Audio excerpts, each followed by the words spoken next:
Wow. So, all right. Here we are, September 27th. Well, I'm not going to say final rut report. This will be 2023 rut report for week 3.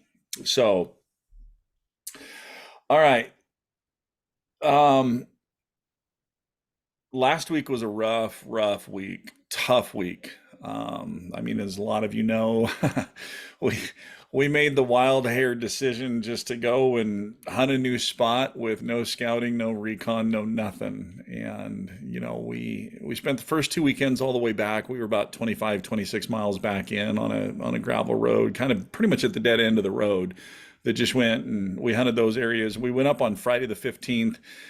I told the guys we needed to move camp because where we were at, we had this amount of access. And I said, if we moved camp about 12, 14 miles down, we would have this amount of access. We could definitely go and access a lot more areas and branch out and really go to find elk. So that Saturday morning, Liz, my wife, went up with me. We went out Sunday or Saturday morning to go check another place, and we had barely hiked in and came to this really cool meadow and worked around the edge of the meadow, and I did just kind of a light locating sequence, and then all of a sudden, about 100 yards out, man, it just all this crashing just coming our way, and I dropped down and grabbed the bow and knocked an arrow, and Liz snuck behind me, and all of a sudden this cow and calf come prancing out, nose up, just prancing and parading. Had that cow at about 15 yards, and man, I'm looking at that spot in the triangle, and I'm like, that is last year's calf. That calf will be fine. Does not need its mother anymore. I let her pass. So man, the rest of the week I looked back on that and went, I should have shot that cow.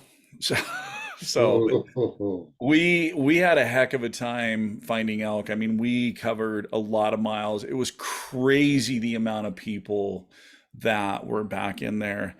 And I almost felt bad for the elk in the area that we did find because it was like a little kid's soccer game. If a bull even cracked off a bugle, there was 5, 6 people just descending down on top of them.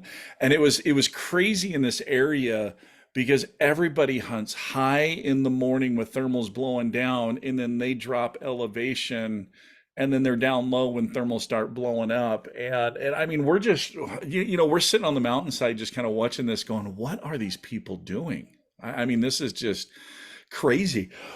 I mean, elk working their way up to bed. You'd have people roll over ridges, from the backside, and thermals blowing down, and got every pull out at trailhead or access or anything. There was vehicles, and it was crazy. As soon as one vehicle would pull out, another one would just pull in, and so I mean, we got in the truck and drove over to a couple of places that because I hunted this zone probably 12, 14 years ago, and so we got in the truck and headed over to some places that I had hunted that I knew I got into elk, and it was crazy because we went over there for an evening hunt, worked up on the hillside, and I said they normally bed on the backside, then they roll over and come down this face, hit the creek, and then they go over there to feed. And we're set up, and man, we hear a vehicle come in, drive past my truck on the road, park, and then just get out and start bugling. And so I I'm up on the hillside, and I said, you know what, it's time, guys, let's just start doing the breeding sequence. This guy starts getting really aggressive on the bugle with me, and I'm like, he's gotta know we're people. I mean, I'm specifically doing sounds to say, hey, I'm a dude. We're people. And it was it was funny, and then I was like, you know what, just guys, let him go. He's staying on the road, and he's walking up and down the road. He's walking up and down the road bugling. And I said, guys, just let him keep going because I guess I said, guys, remember, we've done the tandem breeding sequence with the second bull before, and it really fired up the mountainside. So just, he's staying on the road, he's not coming up here, just let him do his thing. But I mean, he was bugling over the top of me, lip balling. I mean, just all kinds of stuff.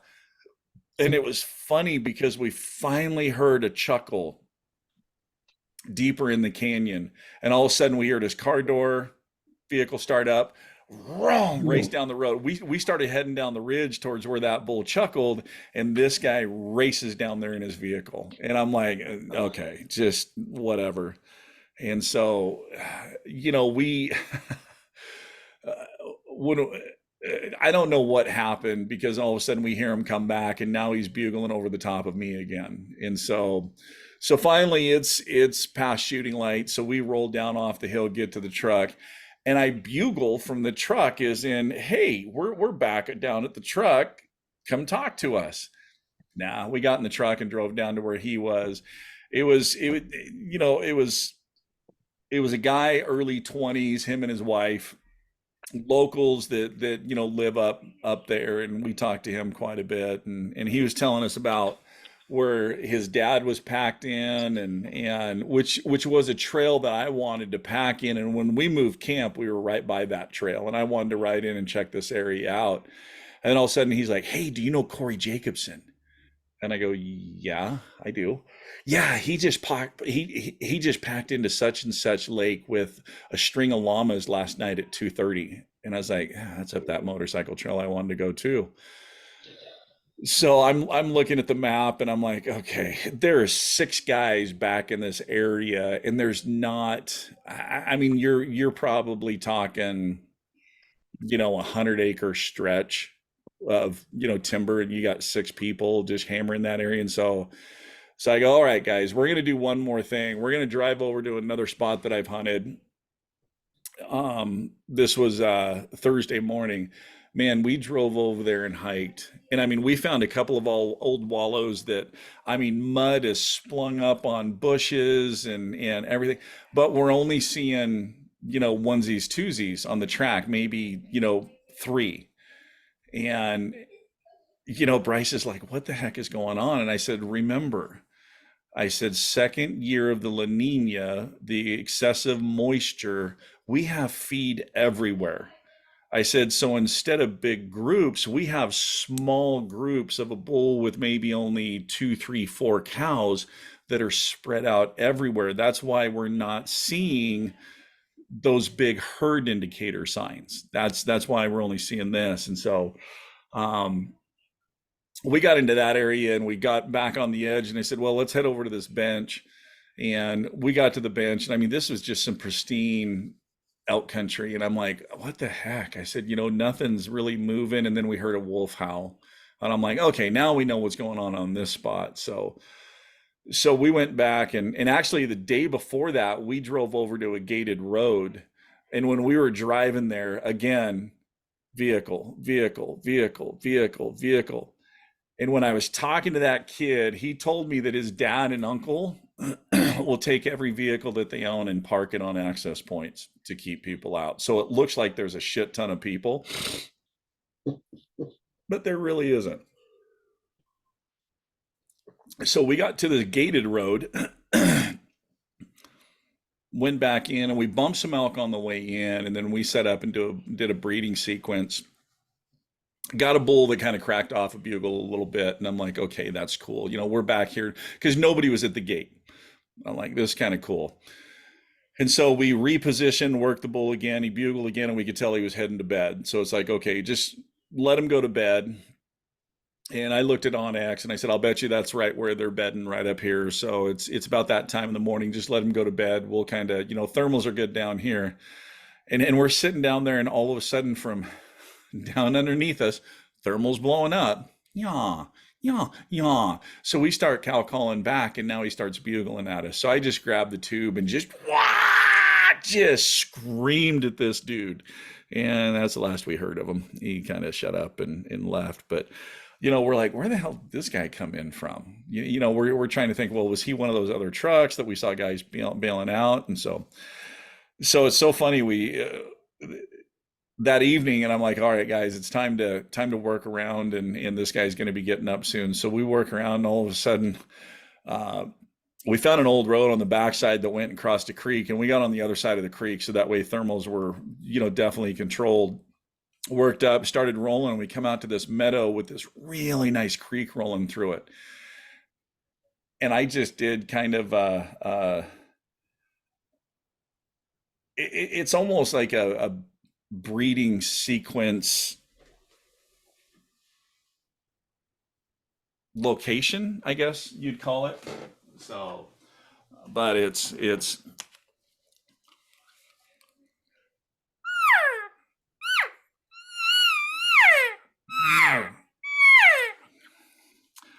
all I did was that, and then about 60 yards up the hill, goom, goom, goom, goom, goom, goom, goom, goom, he just starts glunking in his bed.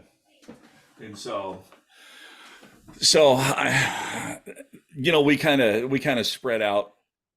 It was just Bryce and Brandon and I start doing some cow sounds, and Bryce and Brandon tried to cross the creek, and as soon as they crossed the creek, wind swirling, and we hear that lead cow that was with him, yeah, like we're done. So she caught a nose sniff of you guys, and she's leading that bull away.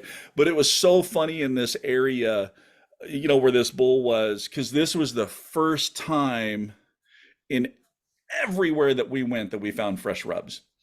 And this dude had been busy. You could not walk more than 30 yards without finding a fresh rub from this dude. He was definitely marking up his territory. But after Thursday, we went ahead and hooked onto the trailers, and we moved probably 45 miles down to a different place. Um, we knew some pockets that are kind of on the edge of another elk zone. And I'm like, let's just go down and hit these spots. And man, as soon as we got down there, we got into good bugling action. And in fact, Thursday night we went over there, um, and got multiple bulls bugling, and then went back Friday morning. And I did a breeding sequence pretty hard Thursday night. And so Friday morning, they're like, oh, where do you guys want to go? And I'm like, I'm going right back to that ridge, because I can guarantee those 5 bulls that we heard screaming, there's going to be at least one or two of them that's going to be interested in that breeding sequence that we did over on this ridge. And we're right on the edge of a private property. And so we're hiking in, and Bryce decides that he and Kevin are going to go right, and Brandon and I are going to peel up on the ridge, and Brandon's going to do the breeding sequence. So we peel up onto this knob, and I look at my phone, and I'm like, dang it, Brandon, we're about 20 yards into the private. We gotta get back down to the ridge. And so we get down the ridge to where I was actually set up and calling the night before, and Brandon starts doing the breeding sequence. And God, he's probably 25, 30 minutes in, and we haven't heard a peep. And I'm like, this is really weird. I know we didn't blow these guys out of here. And then all of a sudden, on the backside from the distance, we hear a bugle. Then we hear another bugle. Then the bugles are getting closer. And I said, okay, they were out feeding, they're working up.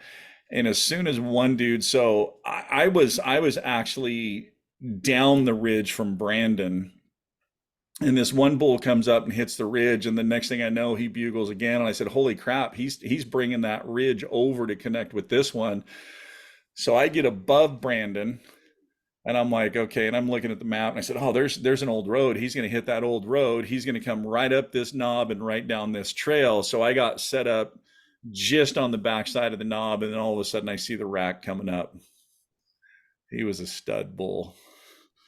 Nice solid 6, 42 yards. All he's got to do is clear this brush, and he's going to be about 35 for me, and he sticks his nose right on the ground. And I was like, oh shit, that's where we came up.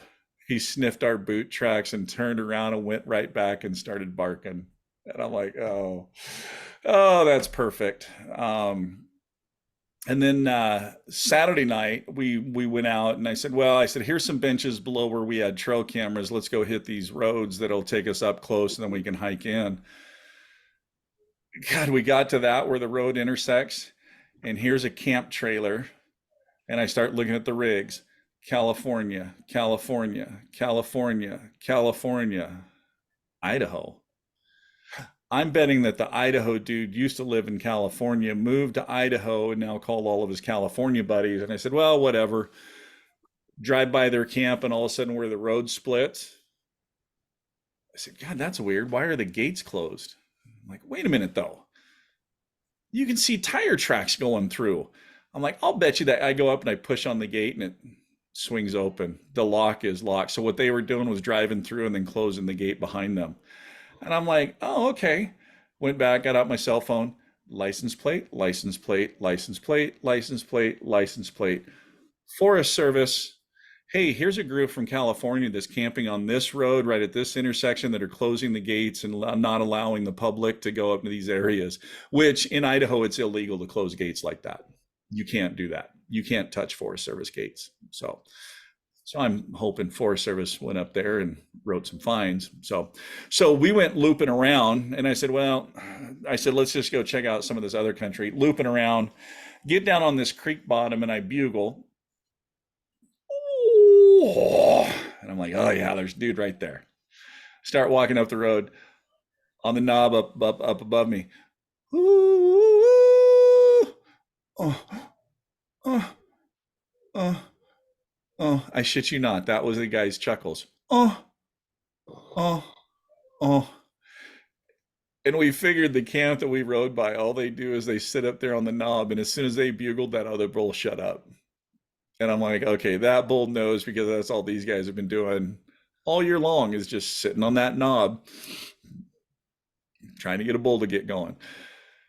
So we're heading back to camp, and I said, you know what? There's two pieces of state ground that are right in the middle of private that I'll bet you nobody hunts because I mean they're only about 3 acres a piece, if that.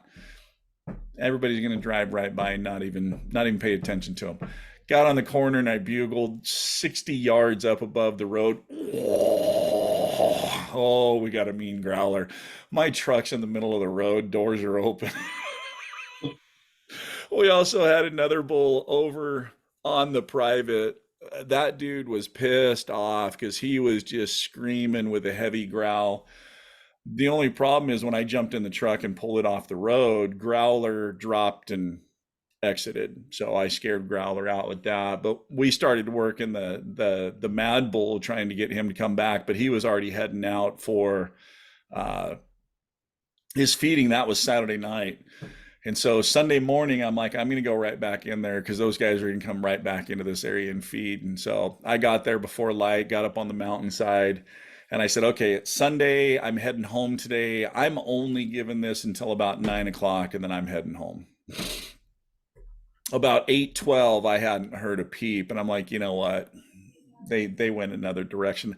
I grabbed my bow and took 2 steps. Oh, there's a growler. And I'm like, oh, they are coming back. Then I heard pissed off bull, and then I heard long note. This long note, this dude would just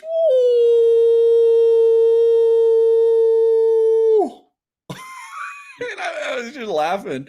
I was like, I don't care which one of these three come in because they're all three unique. One's a growler, one's a long note, and one's just pissed off at the world. So this will be kind of fun.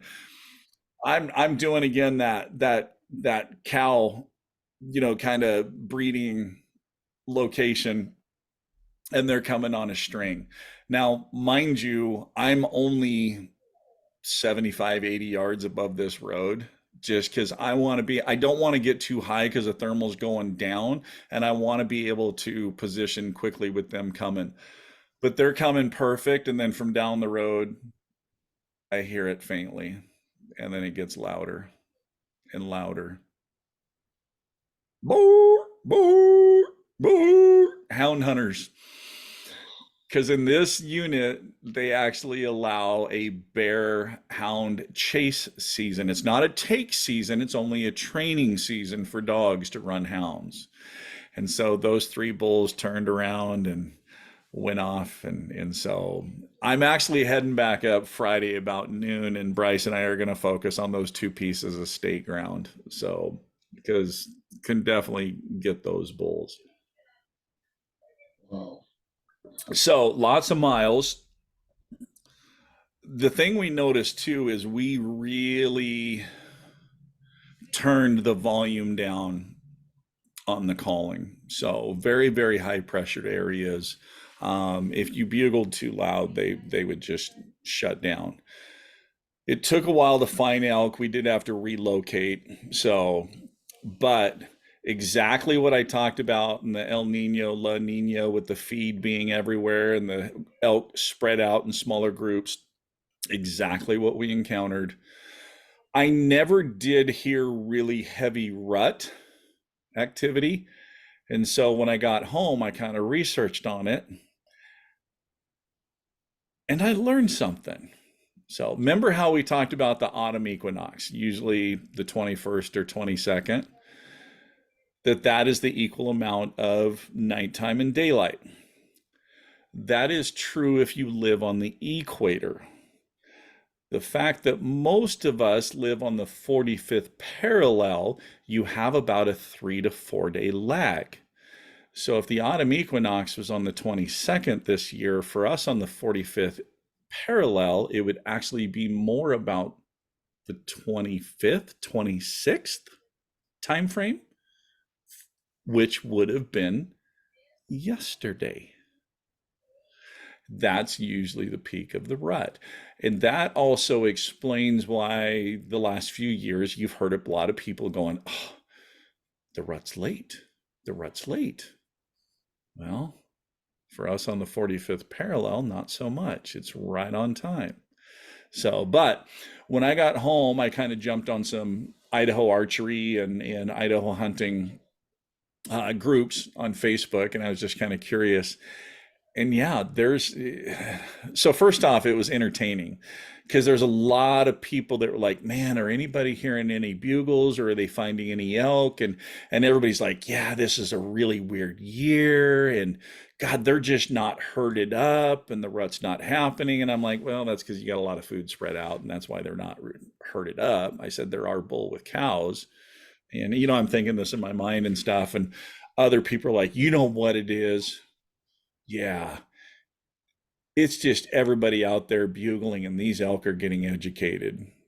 I'm like, well, if you actually know what you're saying in the right situation and do a multitude of sounds, there's no way in hell they can be educated. But yeah, if you're tooling around on your side by sides and bugling, they're going to know where the road is. Yeah, they're not going to answer. So that's not really educating them. It's I guess in a way it is, but so many people were like, oh, calling is done. It used to be a great thing, but the elk are evolving, and now you need to evolve and just leave your calls at home. And I mean, there was one guy like, really? Well, because I killed my bull this year with calling. I killed my bull last year with calling. I killed my bull the year before with calling. You know what? I've killed every bull with I've ever taken with calling, and I'm just reading this guy's post and he goes, it's more of a matter you need to be educated on what you're saying at the time. Because if you're not saying the right thing, it's not gonna work. And I'm like, that a boy. And so it was funny because I went ahead and went on there and said, okay, guys, there's a ton of feed and elk numbers are spread out and this and that. And I was saying a few things and this guy comments, oh, you must be a member of Corey Jacobson's Elk Hunting University 101 because man, I've learned so much knowledge on this and that. And there's several people that I know that are in this group and all of a sudden they commented, um, do you know who you're responding to right now? And then I mean, a minute after that I get a private message. Dude, I am so sorry. I had no idea who you were. And I'm like, it's okay. I said, you know what? Corey's program is a great program. He goes, well, wait a minute.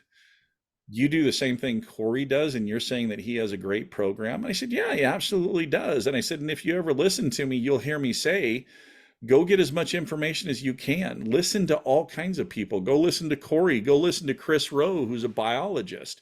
I said, the more knowledge that you can have, the better you're going to be. And so then he starts asking, well, what do you teach that's different? And I kind of talked, our approach and what we talk about in here. And he was like, that's really interesting. He goes, that makes complete sense. You don't just go fishing with one color, one style lure. You need to be able to adapt. And I said, well, I said, you're right. I said, with Corey's approach, and it works well for him. But if you ever listen to what he says, is he covers ground looking for that bull that is in that mindset.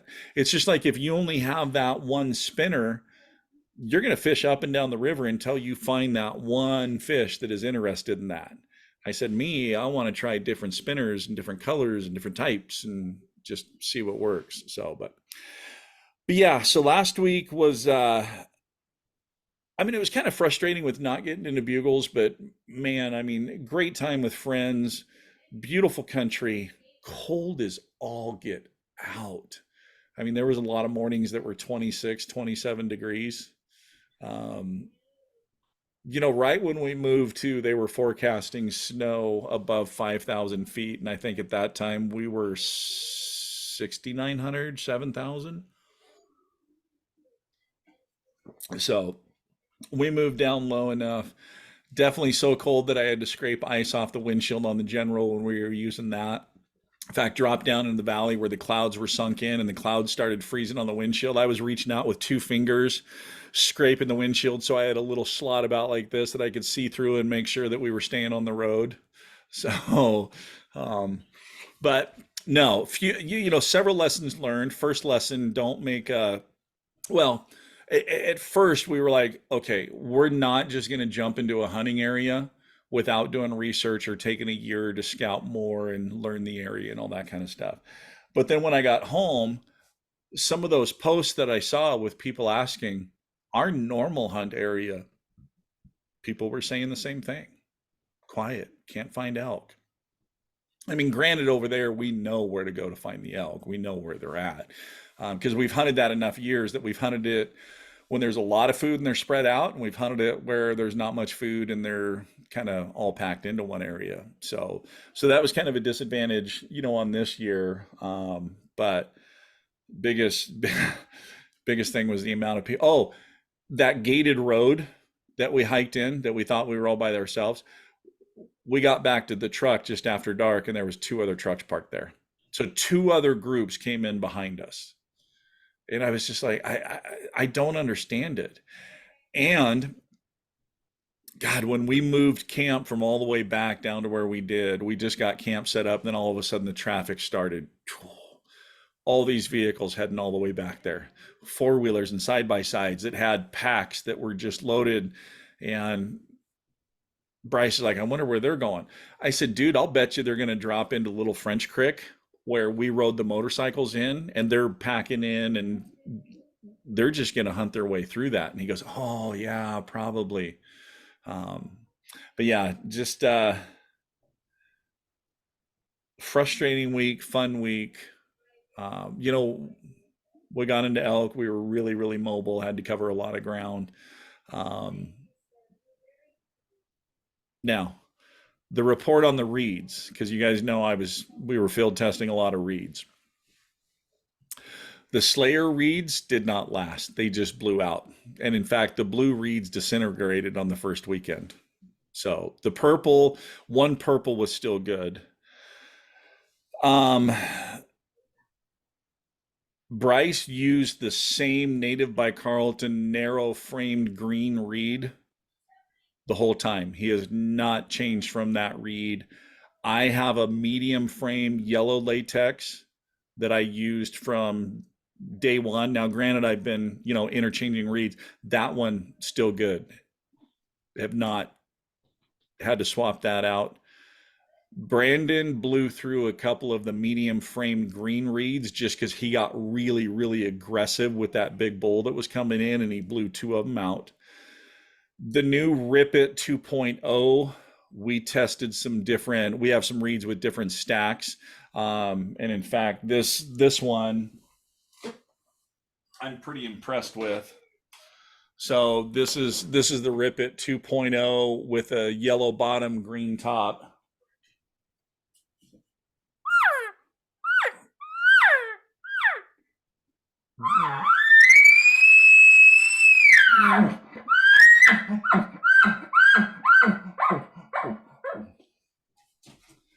That thing flat out screams. So that is my rut report. So it's not too bad of a row raggy. So, But in hindsight, you think you should have gone to your old area? you know, Always 2020. hold on a sec. Jake Holly, what's happening? Are you doing the live right now? I've been doing the live for 32 minutes already, bud. It won't let me in. Why won't it let you in? I don't know. I'll hang up with you and then I'll try again. Do you have the email that I sent? Yeah.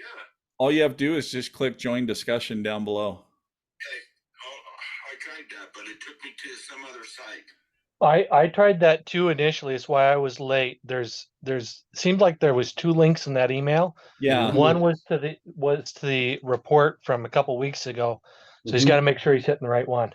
Yeah. Which one did you hit? Did you hit the top one or bottom one, Sandy? I think it was the top one that Top got one. me into this. Okay, Jay, don't hit the bottom button. Hit the link up above within the invite. Yeah. The Okay. join the discussion, not the join live discussion. Yeah. Yeah. Okay. All right, bye. I had the same problem. Did you? Yep.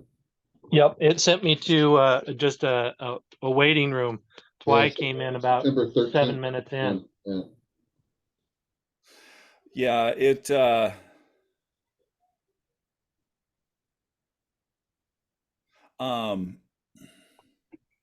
I don't know. I wonder if I forgot to hit save when I updated the link on the button down below, which I could have. Because you know what? When I did that and it sat there and spun for a while, and then I refreshed the page, and I know I redid the top one. So I don't know. Technical difficulty. I'll figure this shit out. So I mean, so hey, he hit the right button.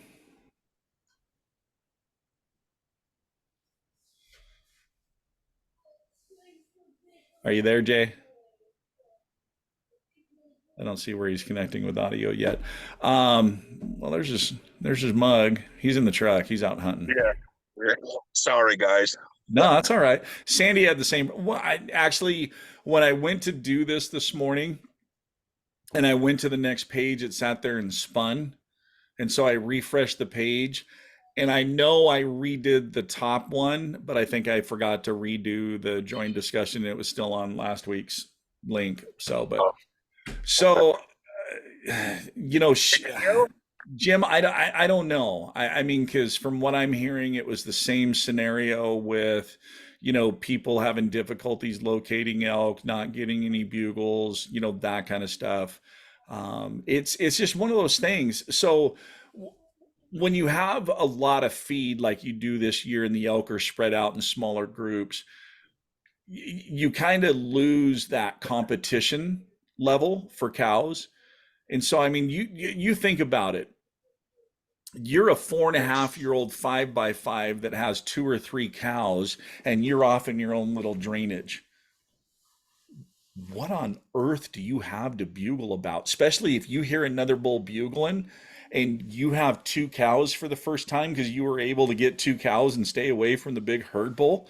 Shit, no, I ain't answering you. I'm going to stay over here and breed these ladies because I finally got a chance to, get a little bit of loving, and I'm not going to get my butt whooped like I did last year as a little raghorn and get my cows taken away. So, that's kind of part of it. That competition level, the bull to cow ratio is down a little bit, which will decrease that bugling activity. The other thing too is the amount of pressure is you have so many people out there that are tooling on roads and bugling, and like I said too, I felt bad for a couple of the bulls that did pipe off back where we were, because they pipe off and you've got 4, 5, 6 people just dropping in on them with thermals the wrong way, and yeah, it, so I don't know. Did you kill?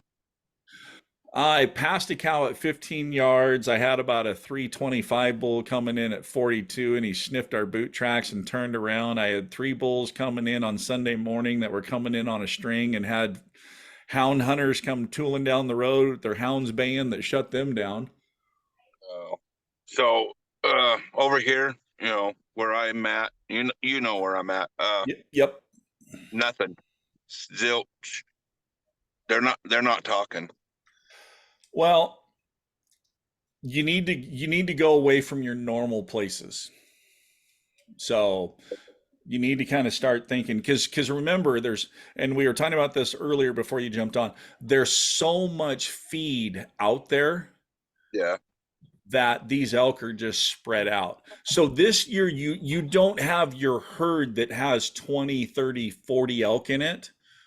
What you have is you have groups of 3, 4, 5. And that's so let me ask you this. On the tracks that you're seeing, does it look like it's onesies, twosies, or maybe 3 or 4, but not a Yeah. big group? Yeah. The most is probably 4. Right. But And I've heard a lot of people sit there and saying, well, they're not even herded up yet. The rut's not even happening. They are herded up. Just yeah. the only difference is instead of that 20, 30, 40 head group that we're used to, you have groups that are anywhere from 3 to 6. Maybe the larger bulls have, 10, but you have these smaller groups spread out all over. So Okay. so That what that makes that so makes sense because I've got a trail camera on where shot my bull a couple years ago, Mhm. and that makes sense because there'll be like 2 cows come in, and then like a minute later, then the bull's right behind them. Yep. So that makes sense. Yeah. So that's what's going on. The other thing too is when they're spread out like this, you got to get pretty close to them and blowing your volume at max headbanger volume. Yeah. No, Oh. you gotta turn that volume down Yeah. and dampen things down. And in fact, the the other guys in the group, I mean, I got so stinking soft on one setup that later that day we were sitting there on the mountainside, and you guys know the story about how when these guys start asking me to teach them about calls on the mountain, so they want to learn how to use their diaphragm to turn the volume down. They couldn't understand that you can actually separate your tongue pressure and your air pressure. They're not connected.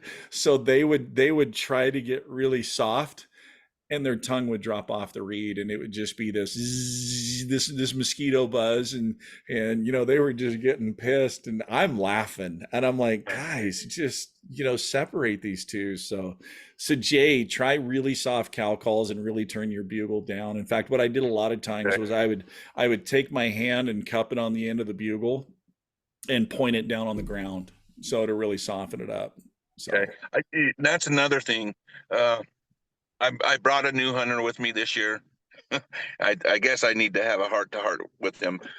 I don't bugle. okay. I cow call. I do the breeding sequence, but Yep. he's sitting there saying that I've got, dude. This is his exact word, dude. I watched YouTube and you need to bugle all the time. I'm like, no, I don't. I know what I'm doing. Yeah. Yeah. You do.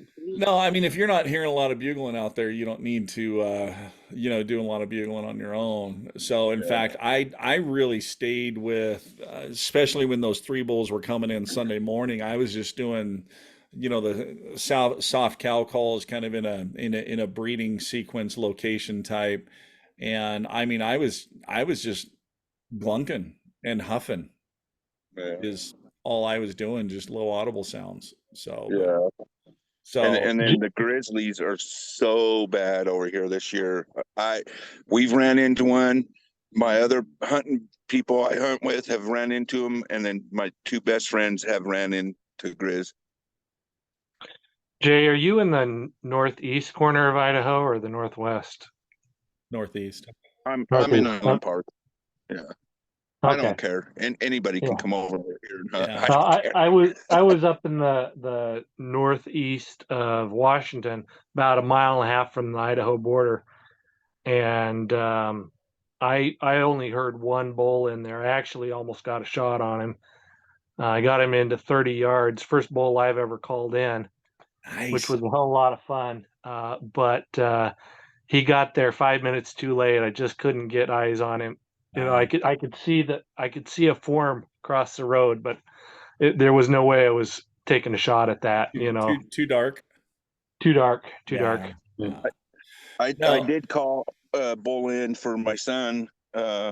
We got in there and I did my cow call, and then I started the breeding sequence a little bit, and he came in, but he came in at 62 yards, like he was coming around to get our win, and Austin just didn't feel comfortable with the 62-yard shot. He said it was a good 6 point. I commend him on that. I mean, that's the other thing that I've seen a lot this year is a lot of people, talking about taking 60, 70-yard shots. And these are brand new hunters. It was on my first hunt. I'm grateful to harvest this spike at 67 yards. And I'm like, well, it worked out for you this time, but next time that bull takes a step and you're in for a horrible 3 days. So I got there's a reason I don't shoot over 40. I got a question, Mike, though. Yep. Austin said when that bull came in, he was kind of looking where the cow calls were coming from, but he had his nose down to the ground as he was walking. Why would he be doing that?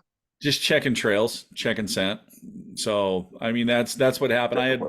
I had one bull coming in that yeah, he put his nose on the ground and sniffed our boot tracks because we went in wrong, and he just sniffed it. So, and in fact, I was sitting there thinking about that normally I have some sort of cow urine with me, and had I thought about it, didn't buy any this year, but I sprayed that cow urine on the bottom of my boots before, which has helped cover up that scent. So, speaking of question, we do have a question tonight that was submitted.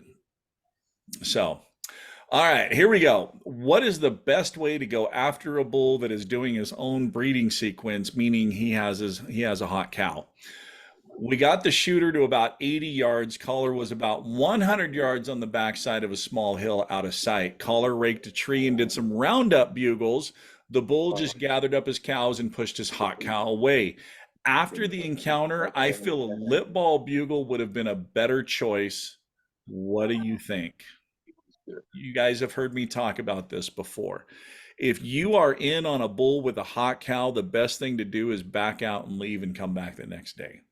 Because anything that you do, you're not going to pull that bull away from that hot cow. He's already used to numerous satellite bulls bugling at him, pestering him, all that stuff. You're just adding to the mix. And there's a very good chance that if there are a lot of satellite bulls and you start bugling at him too, and he thinks you're another one, he's just going to hook that cow and push her away and go out. So what I would do typically in this situation is back out, wait, come back in the next day. Then when he doesn't have a hot cow, then I'm going to do my breeding sequence, knowing damn well that he just bred a cow the day before. It's fresh on his lips. It's fresh in his mind. He's hearing me with a hot cow. He's going to scent check all of his cows. Nope, none of his. Boom. He's going to come over to check out my hot cow. So it didn't matter if you did a roundup bugle or a lip ball. I mean, a lip ball basically is just telling that bull, I'm a dominant bull, get away. And you're just asking him to probably push that cow off more. So, yeah, usually in that scenario, back out, come back in the next day, do your own breeding sequence and get that bull to come over to you. So Sandy, awesome that you called in the bull. Yeah, I didn't mean to initially. I was doing a locate half hour before dark. And I was doing the cow call, locate, chuckle. And I did a lip ball, and I thought I heard him rake. I was like, what's that? Because it was 400 yards away or better. Right. And so I did another lip ball, and yep, there's an elk right there. I'll go after him tomorrow. Next thing I knew, he'd come about 300 yards towards me and was raking. I was like, well, I guess I better get him here quick. And I just wasn't quick enough. But he come up to about 40 yards over. I was back at my truck. I'd hunted for the day, didn't see nothing. Come back to my truck. I'll just bugle over the draw. So he come up to about 40 yards below me, below the road, and started glunking and raking and bugled a couple times. And I just sat quiet, figured, well, he'll come up because if he can't hear me or see me, he'll want to get wind of me. Right. And the wind was perfect. He had to cross the road to get to my wind, and I could hear him going through the brush. So I snuck up and set. But by the time he decided to cross, I couldn't get Right. good eyes on him. But So, I don't even know what he was for size. It was that dark. that was funny because when we were set up on that ridge and Brandon was calling, I mean, Brandon did a phenomenal job.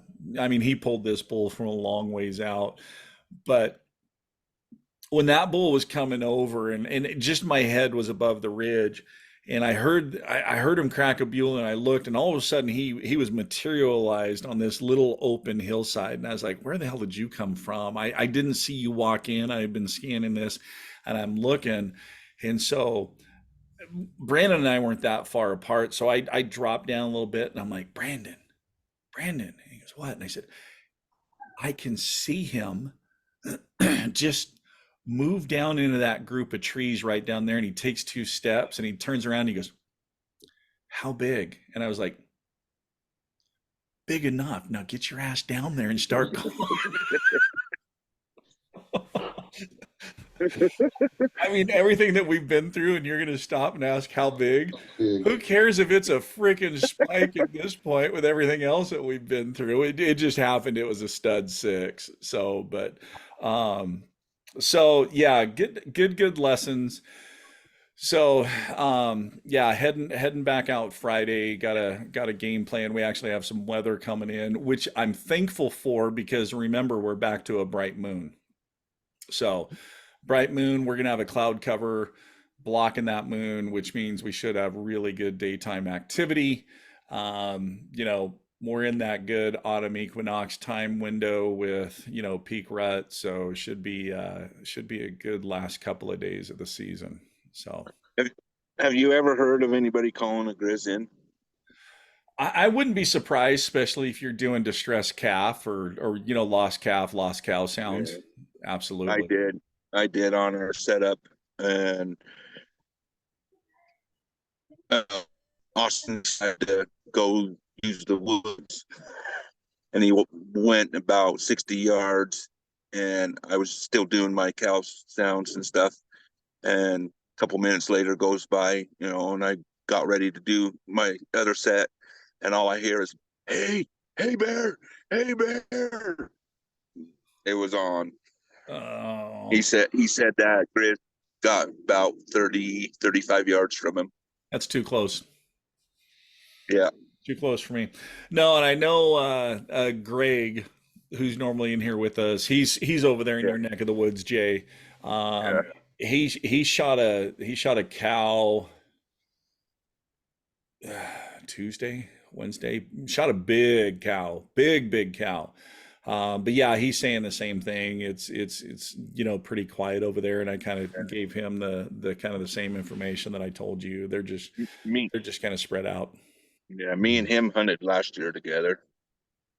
Greg Betts. Yeah. Or not Bet. Greg Sutherland or something. I can't Oh, remember his name. yeah, this is Greg Betts. So, Oh, all right, guys. So there's the recap, lessons learned. Yeah, I'm not upset about the decision that we made. We saw some incredible country. In fact, we decided we're not done with that area. Never did go back in and look for the second trail camera, but we're not done recreating up there. There's too many high mountain lakes up there to ride into and fish and do all that. So we will definitely go up there and camp, this summer and Liz and I'll go hiking in and see if we can find that other trail camera because I'm kind of curious to see what's on the pictures. So, all right, guys, we'll appreciate you guys tuning in. We will go live again next week and I'll recap what happens this weekend. But yeah, I appreciate you guys tuning in for the Rut Report. It's been a fun season. Definitely, I could tell for a lot of people it's been a frustrating season. But honestly, if you understand elk behavior, um, I'm actually the only one in the group that has gotten up every single day and gone out and hunted. Um, all the others have kind of gotten discouraged at least one day, and I kind of had to give them the pep talk, which was basically reach down and give your balls a tug, fucker, and let's go hunting. So, Um, I'm sympathetic in my camp with those guys. I basically tell them, I'm like, guys, you never know, around the next bend, over the next ridge, the next call, you never know. So, you just got to keep trying. I mean, I know it's tough. I mean, Yeah, I got, Sandy's walking to his truck. yeah, I mean, I I, got I home. was cooking dinner already. I had the little stove going. Water was just about to boil. What the hell? Yeah, no, I mean, yeah, I got home Sunday and I just flat out exhausted. I mean, we covered a lot of miles. We hiked some tough country. I lost 15 pounds. I I haven't stepped on the I think I'm down about 12 right now. So, Uh, We're getting old, huh, Mike? oh heck no. We're Nah. just we're still in the prime. Actually, that's what's funny. So, I don't know if I told you guys, but Liz and I started the Mountain Tough program. So the Mountain Tough is a workout program that is designed for the mountains. It's designed for hunting. Um, I mean, we started that. I mean, we didn't even start it until 1st of August, so I only had 30 days, and then the first 2 weeks of September before I went on the long hunt. But man, I sure noticed a difference with lung capacity and strength and leg strength for hiking the hills. Huge difference. So yeah, Jay, I'm not going to let that age thing, between that and the cold plunging, I think I was in better shape this year than I have for quite a few years. So I had a pretty easy time. Good for you. So, hey, Michael, I got one more story for you here. okay. The last 2 days of the season, so the 20th and 21st, I had a friend take me to his honey hole, which is Central Washington area. Okay. And it's spike only unit. So, I had messaged you about, what calls to use for spike specifically. And I got up there, and that first night, I probably heard 8 or 10 bulls piping off of their own accord all around us. I got in on a cow 30 yards. Of course, I couldn't shoot her the next morning. Jumped multiple bunches of elk out of there. And Thursday evening, as last evening, and I know a spike had gone through this area the night before because I'd put up a camera. So I sat there hoping he'd come by again. And about 300 yards from me, I heard this sequence that I swore was another hunter, because it started off with these low chirps, and then it did a locate, then a locate chuckle, then a pretty aggressive call, and then a lip ball. It's got to be a hunter. So I thought, well, I'm not going to call back. Well, then all of a sudden, this hunter moved about 400 yards in about 30 seconds and called again. I went, that ain't no hunter. And so well, what the hell? It's the last evening. I'm going to practice my calling. So I started calling with this sucker. And I called with that bull for an hour and a half, and he'd come to about 60 yards from me and then back off to about 200 and call again. And I had him going for an hour and a half, just a scream fest. I hurt my tongue using those Oh, diaphragms for an hour and a half. My tongue was getting raw. getting raw. Yeah.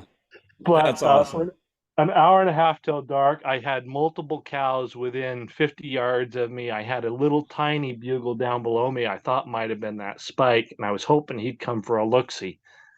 But man, it was fun. I spent an hour and a half bugling with this guy till dark. I hike out of there, get in my buddy's truck, and drive over to mine, which is half-mile away. And that bull had dropped over the ridge and was going down a draw near where I was parked, and he was still pissed off and just lip balling every 30 or 40 seconds down that draw. That's It was awesome. so much fun. I mean, and unfortunately, it's a special draw unit or spike only. Yeah. And because I saw multiple rubs in there that were 10 foot off the ground. There's some monster bulls in there. No, Yeah, that's one it was a lot of fun. that's one of those things when you get those encounters, that's what gets you hooked right there. And Yeah. that's what makes it so much fun. That's awesome. Good deal. So Yeah. Well, and this buddy, he doesn't really call. He's always done muzzleloader or spot and stock. And he was just grinning from ear to ear, sitting there listening. yeah, it's a You know, lot of if I fun. could have shot that bull, I'd have had him dead to rights because he'd come up. There was some trees between us. He'd come up to those trees, bugle, and then back off. And I could have bugled and bopped to those trees and had him right next to me.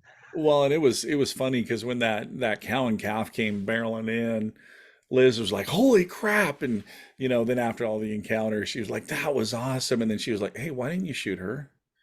And I said, "Well," and she goes, "No, babe, you could have shot her and then gone and chased your bull." And I said, "Unfortunately, babe, it's not a 2-for-1 on the tag; it's an either or." And she's like, "Oh, okay." So, but no, I mean, I seriously look back at that and probably should have just zipped her, just to put meat in the freezer. And then, I mean, I spent a good amount of time, calling for the guys. I did a couple of solo, trips, by myself, but spent a good part, calling for those guys. And so, yeah, I mean, could have zipped that and put meat in, but I mean, it was the first morning on the week long hunt, and I was like, okay, yeah, this is going to be a good week, and yeah, I mean, first part of the week maybe not so much. End of the week was once we finally, relocated, but yeah, we'll go up and give it a shot, and I'll report to you guys next week, and I'll make sure that both links are working properly in the email that I send out this time. So. All right, Oh, good guys. luck. Thank you. As Good luck. always, keep calling, keep practicing. More importantly, though, have fun. And we'll see you guys on next Wednesday for the final rut report for 2023. Jay, good luck. Keep after it. Be safe with Thanks. those Grizzlies. So, Good Thanks, luck. sir. all right, guys. Have a good night. We'll see you guys later. Good night. Bye.